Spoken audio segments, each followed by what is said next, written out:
ይህ የምፅዓቱ አዋጅ ነጋሪ አገልግሎት ወቅታዊና ዕለታዊ ወጎችን በማቅረብ ትንታኔ የምንሰጥበት የተለያዩ እንግዶችንም በመጋበዝ የምናቀርብበት መድረክ ነው። መረጃዎችን ያጠናከረ ይዞልን የሚመጣው ፓስተር አለማየሁ ነሙ ሲሆን ፕሮግራሙን የመራና መሰናዶውን ኤዲት በማድረግ ወደ እናንተ የሚያቀርበው ይልቃል አስራት ነው። መልካም ጊዜ። ሻሎም ሻሎም፣ ውድ የተከበራችሁ የምፅዓቱ አዋጅ ነጋሪ አድማጮቻችንና ቤተሰቦቻችን ሰላም ለእናንተ ይሁን። እንዴት አመሻችሁ? በዕለተ አርብ ምሽት ከቀን መረጃችን በኋላ በሌላ መረጃ ዳግም ብቅ ብለናል። እንደተለመደው መረጃዎችን አሰባስቦ የማንቂያ ደወል የሚደውልልን ፓስተር አለማየሁ ነሙ መስመር ላይ ይገኛል። እንግዲህ ዓለማችን በከፍተኛ ቀውስ ውስጥ እየተገኘች ትገኛለች። ነገር ግን የኛ ደግሞ ትኩረት ወዴት እንደሆነ ራሳችንን እንድንገመግም መረጃዎች ያስፈልጋሉና እንግዲህ መረጃ ልናቀበላችሁ መተናል። መልካም ጊዜ እንዲኖረን እመኛለሁ። ይልቃል አስራት ነኝ ከምፅዓቱ አዋጅ ነጋሪ አገልግሎት። ውድ አድማጮቻችን በቀን መረጃችን ላይ እጅግ አሳሳቢ በተለይም ደግሞ ለዘመናዋ ቤተክርስቲያን የማንቂያ ደወል የሆነ ትልቅ መረጃ ፓስተር አቀብሎን ነበረ። ምናልባት ይሄ ያመለጣችሁ ወገኖች ካላችሁ ቻናላችን ላይ በመግባት ይህንን መረጃ ለሚመለከታቸው ለአብያተ ክርስቲያናት መሪዎች ሼር በማድረግ የአገልግሎታችን አጋር እንድትሆኑ በጌታ ፍቅር እንጠይቃለን። በዚህ አጋጣሚ ደግሞ ይህንን መረጃ እያደመጣችሁ ያላችሁ ወገኖች ሰብስክራይብ በማድረግ ለሌሎችም ደግሞ እንድታዳረሱ የአገልግሎታችን አጋር እንድትሆኑ በዚህ አጋጣሚ እንጠይቃለን። አሁን በቀጥታ ከፓስተር ጋር ወደምናደርገው መረጃ ልውውጥ እናልፋለን። መስመር ላይ አለ። ከሰላምታው በማስከተል ወደ መረጃችን በቀጥታ እናልፋለን። ሰላም ላንተ ይሁን ፓስተር፣ እንዴት አመሸ? እንደምን አመሸ ወንድም ይልቃል። እግዚአብሔር የተመሰገነ ይሁን። ቀን በጣም የሚገርም መረጃ ነው ያጋራህን። እንደው በጣም እኔ ለራሴ ዝግጁነት ምን ያህል እንደሆነ ራሴን እንድገመግም አድርጎኛል። አድማጮች እንግዲህ ምን ያህል ራሳቸውን እያዩ እንደሆነ ባላቅም እንግዲህ ይህን መረጃ ቀብለህናል። እግዚአብሔር አብስቶ ይባርክ። አሁን ደግሞ ምን ተገኘ? ቀን ላይ አንድ ያላነሳነው ነገር አለና ይሄ ጉዳይ ምናልባትም ከጆርዳን ጋር ያላቸውን ዲፕሎማሲያዊ ግንኙነትን ሊያፈርስ ይችላል ተብሎ እየታሰበ ነው። ምናልባትም ደግሞ ጦርነት ሊቀሰቅስ ይችላል የሚል ነገሮች አሉ። የሙስሊሙ ዓለም አሁን ላይ በቁጣ ነገሮችን እየገለጠ ያለበት ነው። ከነ ቱርክ ጋር ከነ ግብጽ ጋር እስራኤል ወደ ሌላ ፍጥጫና ጦርነት ትገባለች ተብሎ እየታሰበ ነው። አሁን ላይ ምንድነው የእስራኤል ፖለቲካ አንዱ እንደው ትንሽ ልናገረው ብዬ ነው። የእስራኤል ፖለቲካ አክራሪ አይሁዳውያኖች ወደፊት እየመጡ ያሉበትና በፓርላማ ውስጥ እንኳን ሳይቀር ከፍተኛ ተጽዕኖ በመፍጠር ላይና ጠቅላይ ሚኒስትሩን እያስጨነቁ ነው ያሉት። ምክንያቱም ከጠቅላይ ሚኒስትሩ አንድ ወቅት ሲናገሩ አይተ ከሆነ ከተልእኮዬ አንዱ መቅደሱን ማሰራት ነው የሚል ነገር ማሳካት ነው ብለው ለአይሁዳውያኖች ለነዚህ ለአክራሪ አይሁዳውያኖች ገለጻ አድርገው ነበረ። እንግዲህ ይሄ ገለጻቸው እስካሁን እንግዲህ ከተናገሩ ወደ 2 ዓመት እየተጠጋው መጥቷል። ምንም አይነት እርምጃ ስላልወሰዱ ይመስላል አሁን የደህንነት ግፊት እየተደረገ ያለውና እሳቸው ግን ምንድነው ስትራቴጂያቸው? ያው እንደምታውቀው የሊባኖስን ደቡብ ሊባኖስን የተቆጣጥረው ነው ያሉት። ያንን ሂዝቦላን ስጋት መቀነስ ይፈልጋሉ። መቅደሱን ከመገንባታቸው በፊት ዌስት ባንክን ወደ ራሳቸው ገበያ አድርገው ያው ግንባታዎችን ጀምረዋል። እንግዲህ ምንድነው ዘግየት ብሎ የወጣው ዜና ሰሜን ሊባኖስ ሰሜን ፍልስጤምን ጋዛን የደህንነት ሚኒስትሩ ጉብኝት አድርገው ነበርና በዛ ባደረጉት የሰሜን ጋዛ ጉብኝታቸው ወቅት ሰሜን ጋዛን ወደ እስራኤል ሙሉ ለሙሉ የመጠቅለል እቅድ እንዳለና ይህንን በቅርብ ተግባራዊ አድርገው በሰሜን ጋዛ ዙሪያ ላይ ግንብ ሊሰሩ እንደሚችሉ ከደቡብ ጋዛ ሊነጥሉ እንደሚችሉ የሚያሳዩ ምልክቶች እየታየ ነው እየመጣው። እንግዲህ እስቲ ከዚህ ጋር ላያይዘው ምናልባትም አንዳንድ ጥሩ ነገሮች እናገኛለን ብዬ አስባለሁ። እንግዲህ እንደዚህ ይሁን እንጂ ዓለም አቀፍ ተቃውሞም ከሙስሊሞች ብቻ አይደለም፣ ከሌሎችም ዓለም አቀፍ መሪዎች ጭምር ከፍተኛ ከአውሮፓ መሪዎችም ጭምር ከፍተኛ ተቃውሞ እየገጠመው ነው ያለው። እንደውም አነሳዋለሁ ብዬ ነበረ ሳላነሳው በመቅረቴ ነው አሁን ለማንሳት የተገደድኩትና የስፔኑ ጠቅላይ ሚኒስትር ሳንቼስ ስለ ፍልስጤም ያስተላለፉት ታሪካዊና ጠንካራ መልእክት በዓለም አቀፍ ደረጃ ትልቅ ትኩረትን አግኝቷል። በእርግጥ አልጀዚራ ዘግቦታል። እነዚህን በጣም እንደውም ሰሞኑን አናሊሲሶችን ሁሉ ጠርተው ጋብዘው ሲያስተነትኑት ነበረ። መሪው በጋዛ እየተካሄደ ያለውን ድርጊት የመከላከያ እርምጃ ሳይሆን የእቅድ ማጥፋት እና የዘር ማጥፋት ሲሉ በግልጽ አውግዘውታል። ይህንን እንግዲህ እሳቸው ይህንን መረጃ በተናገሩበት ወቅት የሚገርም ነገር የደህንነት ሚኒስትሩ ሰሜን ጋዛ ውስጥ ነበሩ፣ እየጎበኙ ነበሩ እና የዘር ማጥፋት ነው ብለው የተናገሩትን አውግዘውታል። የሀገርን መከላከል ማለት ሆስፒታሎችን በቦምብ ማውደም ወይንም ንጹሐን ሕፃናትን በረሃብ መቅጣት አይደለም በማለት እስራኤልን በጽኑ ነቅፈዋል። ይህንን ንግግራቸውን በተግባር ለማሳየት ስፔን የፍልስጤማውያን መንግስት እንደ ነፃና ሉዓላዊ ሀገር በይፋ እንድታውቅ አድርገዋል። የሚገርም እንደ ሉዓላዊ ሀገር በእርግጥ ባለፈው እኮ ታስታውስ ከሆነ በነበረው ኩርማ ካታሎና ላይ ክብረ በዓል ላይ ታውቃለህ አይደለ? የእስራኤልን ባንዲራ ሲሉ እና የፍልስጤምን ባንዲራ ይዘው ለፍልስጤሞች ድጋፋቸውን ሲሰጡ እንደነበረ ይታወቃል። እና ከአውሮፓ አይርላንድ እና እነሱ በዚህ ጉዳይ ላይ በጣም ሲሪየሶች እንደሆኑ እናውቃለን። ፍልስጤምን እስራኤልን ይቃወማሉ እና ምንድነው እንግዲህ በጽኑ ነቅፈዋል። ይህ ንግግራቸው በተግባር ለማሳየትም ስፔን የፍልስጤማውያን መንግስት እንደ ነፃ ሉዓላዊ ሀገር በይፋ እንድታውቅ አድርገዋል። ከዚህም በተጨማሪ ወደ እስራኤል የሚደረገውን ማንኛውም የጦር መሳሪያ ሽያጭ ሙሉ በሙሉ ያገዱ ሲሆኑ ወታደራዊ ቁሳቁስን የጫኑ መርከቦች በስፔን ወደቦች እንዳያልፉ ከልክለዋል። የሚገርም እኮ ነው። አሁን እኮ ይልቃል እንደቀላልም ይታያል። እንዲቀልብህ አልፈልግም። በፍጹም ገብተዋል። ትንቢቱ እየሆነ ነው። ትንቢቶች እየተፈጸሙ ነው ያሉት። እውነት ነው። ማነች ስፔን? ያው የታወቀ ነው። ተርሴስ ናት። እግዚአብሔር ቃል የሚላት ተርሴስ ነች። ከማን ጋር ነው የምትሰለፈው? ከጎግ ጋር ነው የምትሰለፈው። ገብተዋል። ከጎግ ጋር ነው የምትሰለፈው። በዚህ ጉዳይ ላይ ጠንካራ የሆነ መልእክት ነው እኚህ ሰው እያስተላለፉ ያሉት። በሌላ በኩል ደግሞ የብራስልስ ወጣት ኮከብ ሊማንያ ያማል የፍልስጤምን ባንዲራ በማውለብለብ ምክንያት ከእስራኤል ደጋፊዎች ትችት በደረሰበት ወቅት ጠቅላይ ሚኒስትሩ በይፋ ከጎኑ ቆመዋል ይላል። እሱ አስገራሚ ነው። እንዲሁም እኮ ዳሰሳ አድርገነዋል በጨረፍታ የዚህ የዓለም ዋንጫ ላይ ግልጽ የሆነ ፖለቲካ ነው።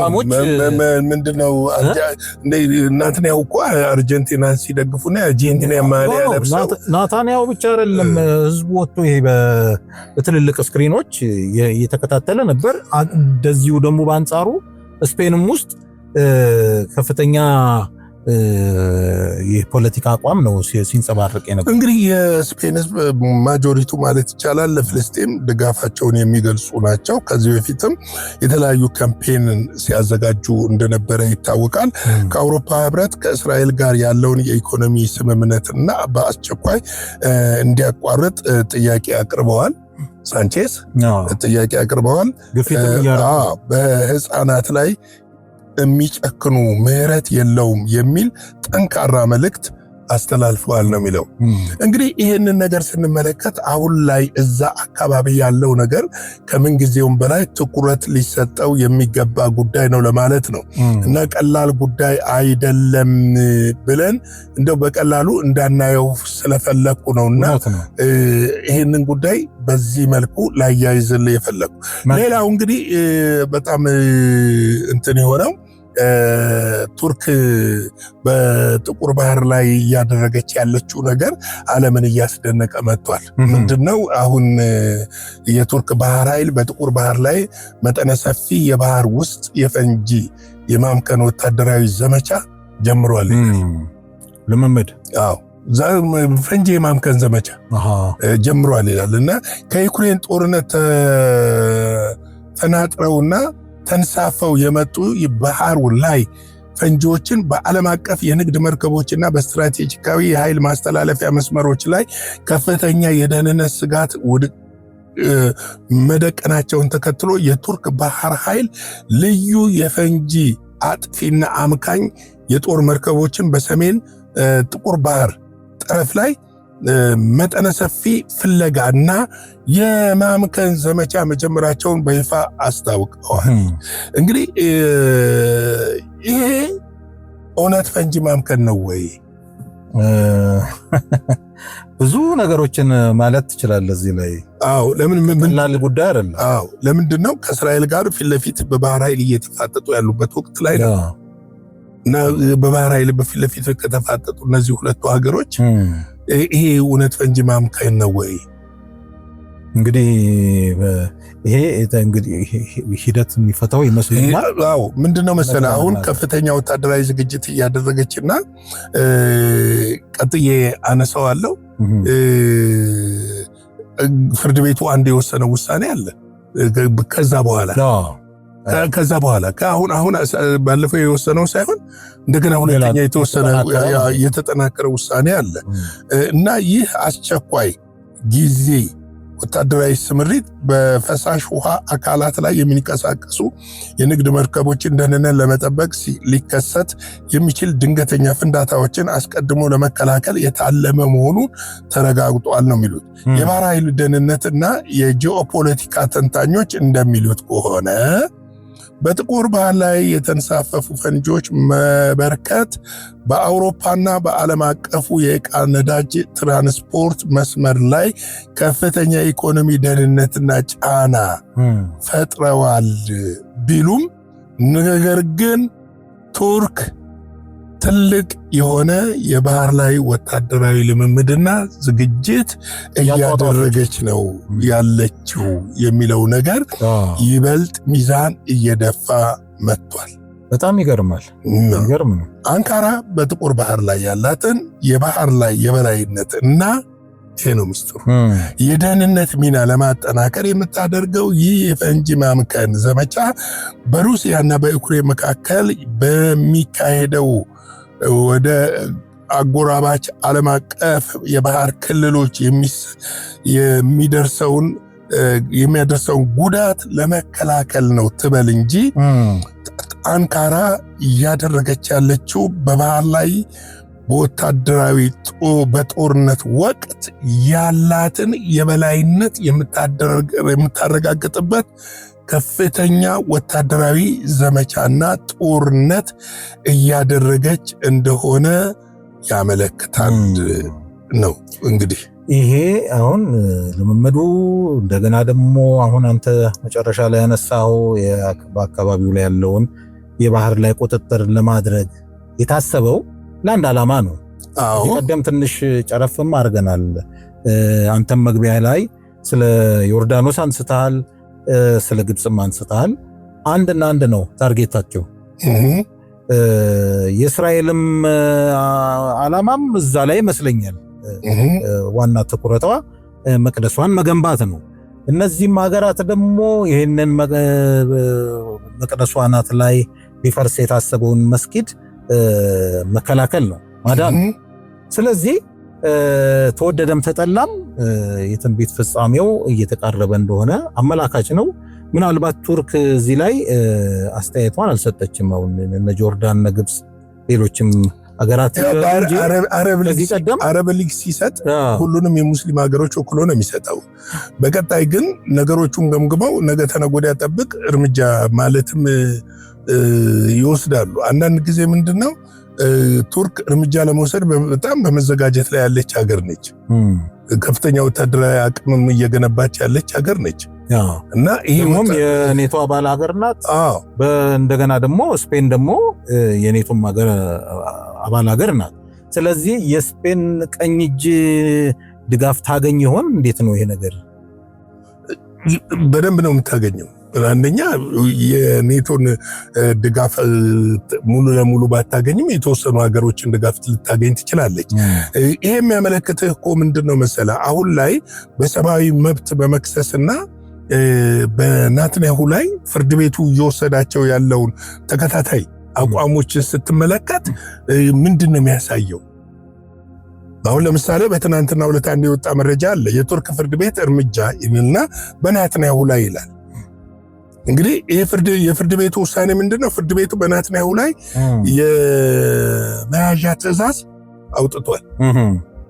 ፍርድ ቤቱ ነው የመያዣ ትዕዛዝ ምን አውጥቷል። ለዓለም አቀፍ ኢንተርፖል ጥሪ አቅርቧል። እንደው ሰፊ ነው ዘገባው፣ ትንሽ ልውሰድልህ። ጥሪ አቅርቧል።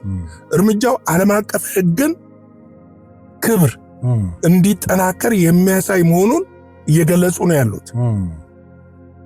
የጉዳዩ መነሻ ደግሞ ጉዳዩ የሚመለከተው ወደ ጋዛ የሚጓዙ ሰብአዊ እርዳታዎችን በመከልከል እና በህፃናትና በሴቶች ወይም እናቶች ሞት ላይ ያተኮረ ነው።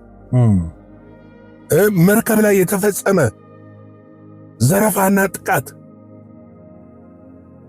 እነሱንም ያተኮራል። አሁን መርከብ ላይ ማለት ምንድነው? ወደ ምግብ ወደዛ እንዳይገባ የተደረገ ዘረፋና ጥቃትን ያመለክታል።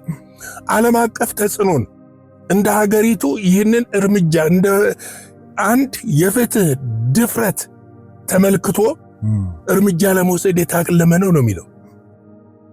ሌሎች ግን የዲፕሎማሲ ግንኙነት ሊወሳሰብ እንደሚችል እያስጠነቀቁ ነው ያሉት። መንግስታት መሪዎች በውጭ ሀገር ፍርድ ቤቶች ፊት መቆም ይገባል ወይስ አይገባም የሚለው ክርክር እየተጠናከረ መጥቷል። ከዚህ አንፃር እውነት ነው። ስለዚህ ሌላው የህግና የዲፕሎማሲ ግጭትን እያመጣ ነው የሚሉም ወገኖች እየተነሱ ነው ያሉት። እንግዲህ ቱርክ ይህንን ነገር ስታደርግ እውነት ጥቁር ባህር ላይ ያለው መርከቦች ደህንነት አሳስቧት ነው? እኔ አሁን እሱ ብቻ አይደለም እኮ ፓስተር፣ እንደዚህ የህፃናቶቹ የምናምኖቹ እንደ ሽፋን ነው ብዬ ነው ማምነው። ግን ዋና ዓላማው ታርጌቱ ቅድም እንደተናገርኩት አንድና አንድ ነው። ከዛ ውጭ አንተም አስከተለ መልእክትንም እንድታስተላልፍ እዚህ ጋር አሁን መንፈሳዊ አንድምታውን እንደው ፈተሽ ብናደርግ አውሬው እዚህ ጋር የቼዝ ጨዋታ እየተጫወተ ያለ አይመስልህም ወይ? ከፖለቲካው አንድምታ ባሻገር እሱ ትልቁ ወማኩ አሁን እኮ ዋናው ነገር እኮ ምንድነው መሰለ ከጀርባ ከመሪዎች ጀርባ ሆኖ ስራውን እየሰራ ነው ያለው። አሁን ሲገጣጥመው እንደ ፔዝል እንገጣጥመው። እሺ እንደ ፔዝል የአይሁዶች በዚህ ጊዜ አክሮሎ መነሳትና አላስካ ሞስክ ውስጥ ገብቶ የኛ ነው ማለት እና ጸሎት ማድረግ አንድ በላይ አንጻሩ ቱርክ ኢየሩሳሌም ሞስኩ የኔ ነው ማለት ይገባኛል ማለት የዓለም ላይ ያሉ አይሁዶች ከምን ጊዜውም በበለጠ ወደ ሀገራቸው መፍለስና መግባት ጦርነት ባለበት ወቅት ሰላማዊ ሆኖ አይደለም፣ ጦርነት ባለበት ወቅት ይሄን ማድረጋቸው እንደገና ደግሞ የእስራኤል ቀጠናውን የማስፋት በሂዝቦላ በለው በሐማስ በለው በየመን በሶሪያ በለው ያሉትን አሸባሪዎች እየመታ ቀጠናውን የማስፋት ምንድነው የሚያመጣልህ ስዕል? ይሄ እኮ ግልጽና ግልጽ ይሄ ግልጽ ስዕል ነው የሚመጣልህ። አልፎ ተርፎም ወደ አፍሪካ ቀንድም ጠጋ ብላለች። ሶማሌ ላይ ላንድ ላይ ወደብን የመስራት ነገር አለ እና እሱ እንዳለ ሆኖ ማለት ነው። እንግዲህ ጉድ አድማጮቻችን ዓለማችን በእንደዚህ አይነት ልክ እየተወሳሰበና እየጠነከረ የመጣበት ጊዜ ነው ያለውና ለምንድን ነው እስራኤል አካባቢ ያተኮራችሁት ብትሉን የዓለም እምብርት የሆነችና የፖለቲካ ማዕከልም እንዲሁም ደግሞ የሃይማኖት ማዕከልም የሆነችና የትንቢቱ መጀመሪያም መፈጸሚያም እዛችሁ እስራኤል አካባቢ በመሆኑ የተነሳ ትኩረታችንን ወደዛ ያደረግነው ከዚህ የተነሳ ነው። እንግዲህ ላይክ፣ ሼር፣ ሰብስክራይብ እያደረጋችሁ አገልግሎታችንን በገንዘብ እየደገፋችሁ አበረታቱን። እስቲ በሱፐር ቻት አበረታቱን፣ በተለያየ ነገር እስቲ አበረታቱን። የንግድ ባንክ አካውንት አለ እዚህ ላይ እሱም ላይ ደግሞ በመክተት እንድታበረታቱን በጌታ ፍቅር ጠይቃለሁ። ሻሎም። ጌታ ኢየሱስ አብዝቶ ይባርክ። ፓስተር ያው መጨረሻ ላይ ጥሩ ድምዳሜ አድርገሃል። የዓለማችን የፖለቲካ እምብርት መጀመሪያም መጨረሻም ብለሃል። እንዲሁም ደግሞ ጌታችንና መድኃኒታችን ኢየሱስ ክርስቶስ በመስቀል ሞቶ በትንሣኤ ኃይል ዳግም በሶስተኛው ቀን ተነስቶ እንዲሁም ደግሞ ከ40 ቀን በኋላ ከደቀ መዝሙሩ ጋር ከተወያየ ካሳለፈ በኋላ ያረገበትም ያ ቦታ ነው። እንደገና ደግሞ እንደ ተስፋ ቃሉ ዳግም የሚመለስበትም ያ ቦታም ስለሆነ የኛን ትኩረትም ወደዛ ሄዷል። ስለዚህ ይሄ ደግሞ ለሁላችንም ጠቃሚ ስለሆነ ይህን መረጃ ደግሞ ወደ እናንተ ዳግም አስተላልፈናል። እንግዲህ የሚመለከታት የክርስቶስ አምባሳደር የሆነችው የክርስቶስ አካል የሆነችው ቤተክርስቲያን ምን ያህል ንቁና ዝግጁ እንደሆነች እንግዲህ ባናቅም ይሄ መረጃ ይመለከታታል ብለን እናስባለን። ይህን ደግሞ ምላሽ ትሰጣለች ብለንም እንዲሁ ተስፋ እናደርጋለን። ውድ አድማጮቻችን እንግዲህ ያለንበት ዘመን የመጨረሻው መጨረሻ ላይ ነንና እንግዲህ እንንቃ፣ ሌሎችንም እናንቃ እንላለን። እንግዲህ ለዛሬ ለዕለት ዓርብ ይዘን የመጣነው መረጃ ይህንን ይመስላል። እግዚአብሔር ፈቃዱ ከሆነ በነገው ዕለት በአንድ መረጃና በቀጥታ ስርጭት ዳግም እንመለሳለን። መልካም ጊዜ ይሁንላችሁ። ሻሎም። ለዛሬ ይዘን የመጣነው ወቅታዊ መረጃ ይህንን ይመስል ነበረ። በሌላ ጊዜ በሌላ መሰናዶ እስከምንገናኝ ሰላም ለእናንተ ይሁን።